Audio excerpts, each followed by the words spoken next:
Hi అండి. అందరూ ఎండలకి అలసిపోయినట్టున్నారు. ఏమిటో అండి, ఈ ప్రకృతి అప్పుడప్పుడు భలే వింతగా అనిపిస్తుంది. నిన్నటి వరకు సూర్యుడికి మబ్బులకి గొడవ అయ్యి సూర్యుడికి కోపం వచ్చి పగపగా నిప్పులు కురిపించాడు.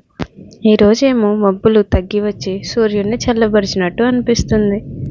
మా ఇంటి ముందు ఉన్న చెట్లను చూస్తుంటే చిన్నపిల్లలు స్నానం వద్దని ఎలా అల్లరి చేసి గోల చేస్తారో అంతకన్నా ఎక్కువ అల్లరి చేస్తున్నట్టు అనిపించిందని.